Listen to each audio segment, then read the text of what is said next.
Така, това е кварталчето. Това са къщите наоколо. А това е нашата 231.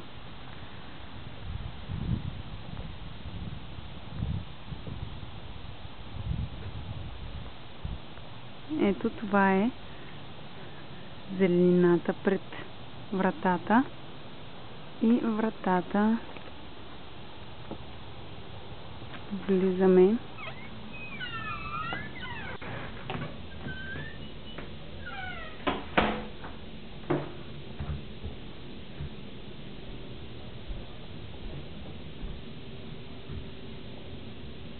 Спалнята.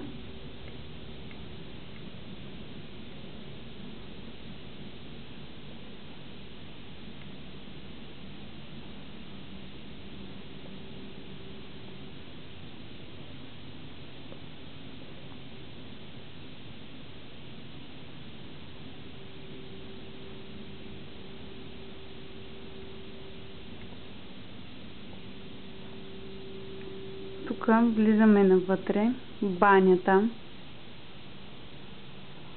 с шкафчета отдолу.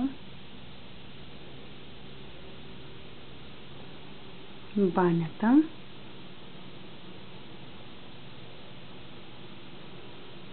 Тоалетната. И тук е гардероба.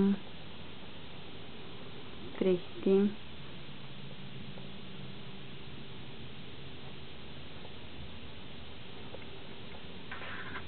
Касаме. Тук още едно малко гардеробче с разни неща. Така, това беше спалнята.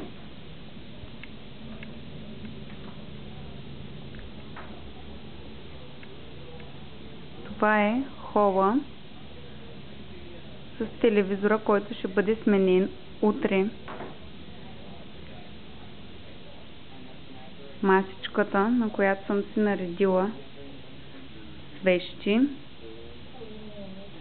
и дивана. Това е прозореца, през който се вижда задния двор. Ето така изглежда двора. Една част от него.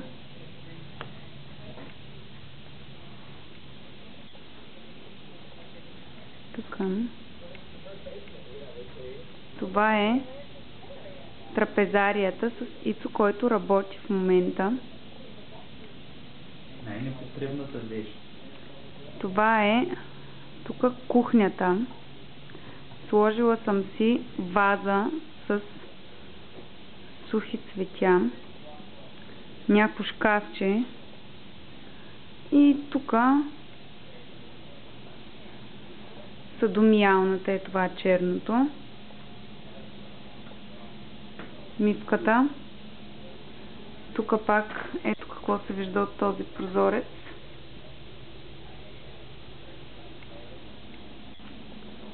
Печката огромна е.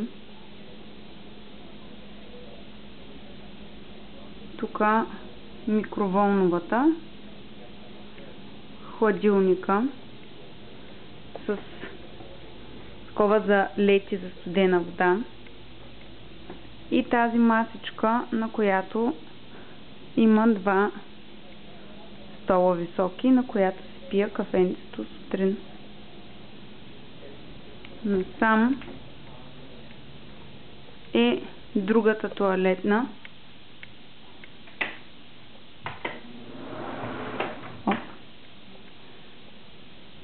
Ето. Тоалетна с пералня и сушилня.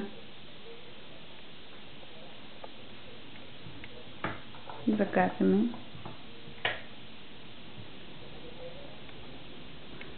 Следва гаража. Ето. гаража с колата. Да.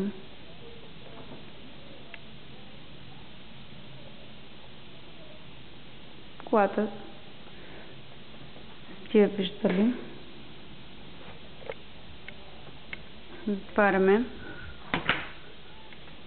Тук някакво гардеробче пак има.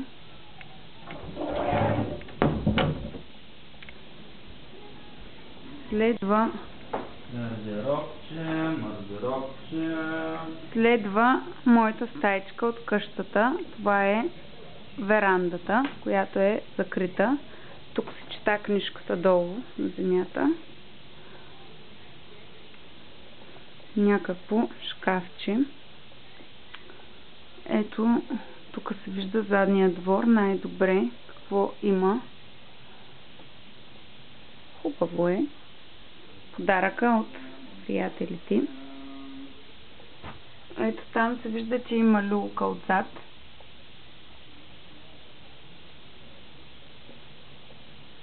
Ето това, тези неща се виждат от задния двор. Верандата на съседите. Иначе, ето, това е цялостния изглед към тази стаичка. Много е хубава и светла. Сега продължаваме на долния етаж. Тук пак е шкафче за връхни дрехи. Ето това е пак входната врата с вратата към спалнята. Така. Това е за надолу. Слизаме. Малко е страшничко. Пак ще го обърнем. Ето така. Тук е някакъв нещо като друг мини хол. Възглавниците от дивана са горе в това. На верандата. Тук имаше и едни лампи, обаче ние ги махнахме. Общото празничко е тук. Има бюро с лампа за писане или нещо друго. Тук това е шкафче. Няма нищо в него. Следващата врата е спалнята, гостната, където сме си сложили 3 дебели яките върху леглото, но това е общо взето. И тук през прозореца също се вижда вече на по-ниско ниво двора отзад. Тук спалнята има гардеробче. 2 гардеробчета всъщност има. Те тук тяхните гардеробчета изглеждат като врати. Ето тук сме си сложили 2 официални костюма. Така, ето я пак спалнята с 2 гардеробчета. Затваряме вратата. Следващата врата е банята на долния етаж. Тя няма завеска дори тук, защото не я ползваме. И ето това е днеската с огледалци. Загасяме и затваряме. Това е мазето, където може би ще стои киселото зеле. Огромно, с някакви неща вътре. Прахосмокачката е тук, разни кашони сме си сложили, тук куфарите, толкова голямо, че гадно е. Така. Тук има едно като складче пак. тук цъкаме лампа и ето въдици, чадъри, хладилничанти, федербали. Така, затваряме пак.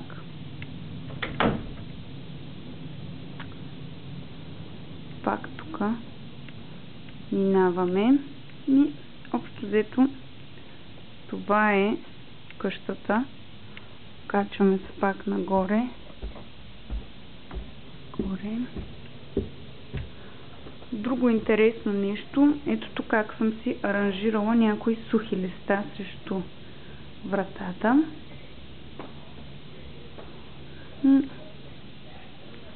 Друго май няма. Ето тук сме си закачили от сватбата едни снимчици. Да, Танко и Явор на снимка са ето тук. Глобуса го показах. Това е същичката от сватбата. Долу има разни книжки. Ето кака ни я подари.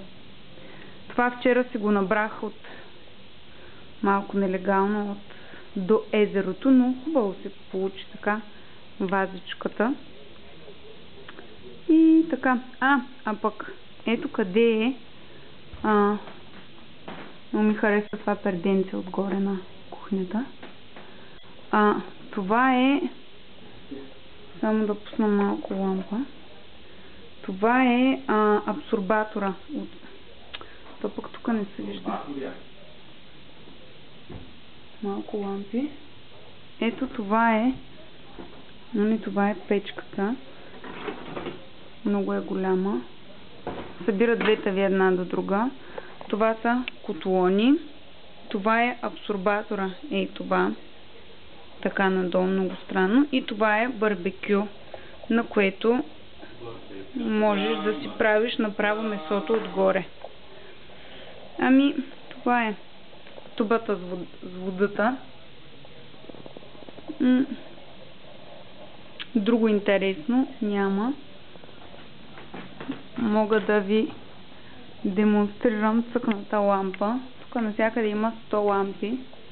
Даже не знаем откъде се цъка все още. Таваните са доста високи. Не сме свикнали на такива. Тук съм си сложила ябълки с есенни листа на масата. И това е къщичката. Завършваме с Пицо, който прави, че работи.